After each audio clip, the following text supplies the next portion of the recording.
If you have aging parents, there's one truth you cannot escape.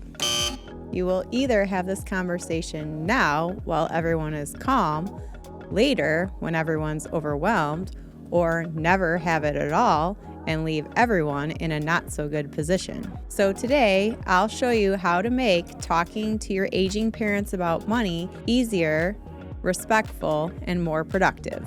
I want to tell you a quick story about a multi-generational family that we work with. I love working with families, and we intentionally do not have a minimum so that we can work with many of our retiree clients' children. Now, you don't start out a millionaire, but we believe that everyone deserves to have a guide to help you get there. So with this multi-generational family, we started with the middle generation, and my client was in his 60s at the time, and I'm going to refer to him as my primary client. Then we were introduced to their kids and were able to help them with some strategies in the accumulation phase, like paying yourself first and saving for retirement. Later, we were introduced to my primary client's father, who was coming up on 90. My primary client gave us permission to share some of the strategies we have helped them with their kids. And in turn, they are reinforcing these strategies to help set their clients up for success. So it was pretty cool. We got to facilitate an open dialogue and mutual respect between the two generations. Sadly, the parent of my primary client is now in a memory care facility. This one has been tough. My primary client took over as financial power of attorney for his dad, and his health unfortunately declined.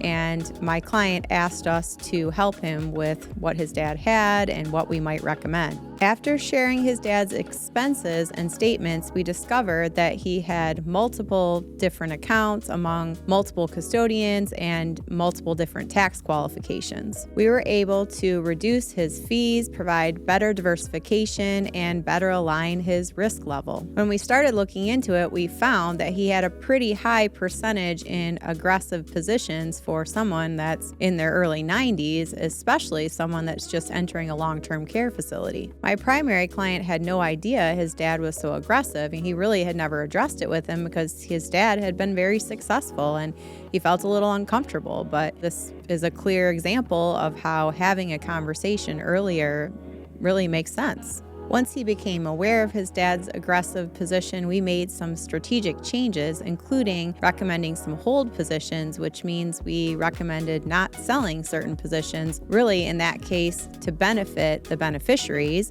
because he had some high capital gains and some non-qualified accounts, and it made more sense to utilize the step up in basis when you receive money upon someone's death than to make changes right now. My primary client's father had amassed quite a nest egg, and based on his total assets, it made sense to consider some gifting strategies to distribute some of the assets now instead of waiting until his death. So just to help you better understand, even though the father was in the memory care facility, he was in early stages of dementia and still understood, most of the conversations that he was having with his son. My primary client brought the strategy to his dad about the gifting, and his dad agreed it made sense. But you know what? It was still an awkward conversation, one that needed to happen. But he wanted to make sure that his dad's intentions were clear and couldn't be misconstrued later. So we helped him to craft a letter stating his dad's intentions that they could refer back to later if need be.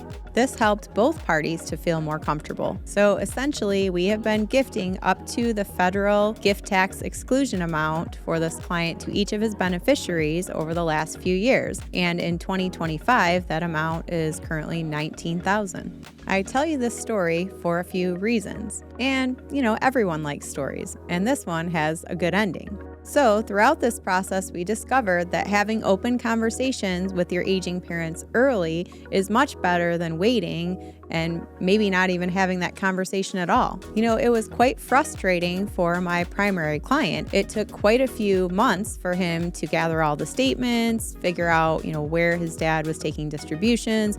Was he meeting his required minimum distributions? So he had a lot of time and energy and frustration into it. In this story, the timing worked out because the market was up when we took over management. Again, kind of going back to the 6 major risks in retirement. It could have been a bad situation as my primary client really didn't understand the high level of risk that his dad was taking. And if we had seen a major market downturn during that period, then he would have been left in a not so good position. And for you listening right now, this can also be a good point, another good reminder about the 6 major risks in retirement, that if you aren't planning properly, then you can be negatively impacted by volatility being one of them.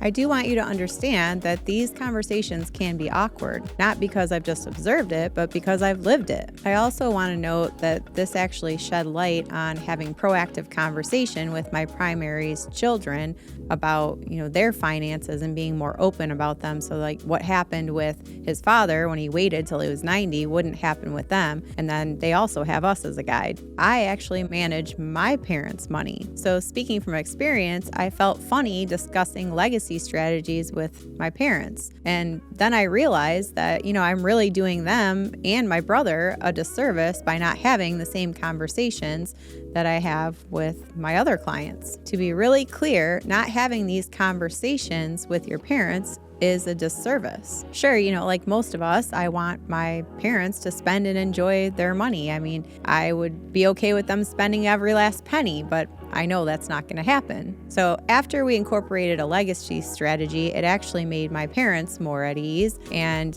in particular, they felt more comfortable to spend and enjoy more of their money, knowing that my brother and I will be getting a specific amount no matter what. So now that we're on the same page, here are the 4 tips to having this conversation with your parents.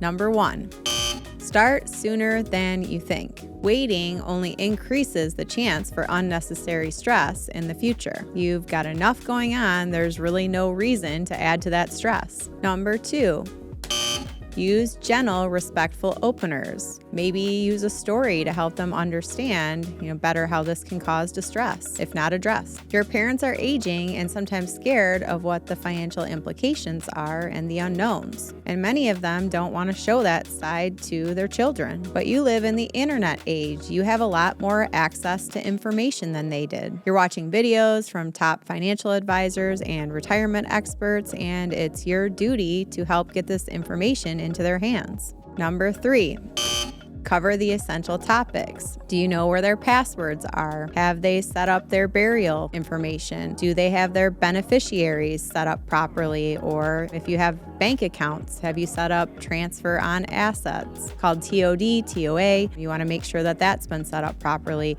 What are they doing with their home? Have you set up a ladybird deed? And lastly, what are their final healthcare wishes? And what would they like to be done with their pets? Who's going to take the family dog? So wow, after hearing this, you may be thinking that's a lot of information, and it is. So again, you're living a busy life, but if you put this off, it's going to cause you a lot more heartburn later to try and figure out all of these things when they're gone. And last but not least, number 4, clarify roles and responsibilities. If you have multiple siblings, which one of you is going to take charge? Who's going to be the financial power of attorney or the health directive power of attorney? Just really understanding who's going to kind of run the ship when your parents are gone. So write down these 4 things and set a time to have a conversation with your parents. And understand that it may be a little awkward, but it's better to have this conversation now than to have a miserable experience later. The bottom line is, clarity and open communication protects the entire family. So if you like this video, please subscribe, and remember, peace of mind is built on purpose. We want to help be your guide along the way about how to, access your money and the best places to get it with the ups and downs. And we want to help you to take advantage of those different market cycles. So if that's what you're looking for, please reach out to us.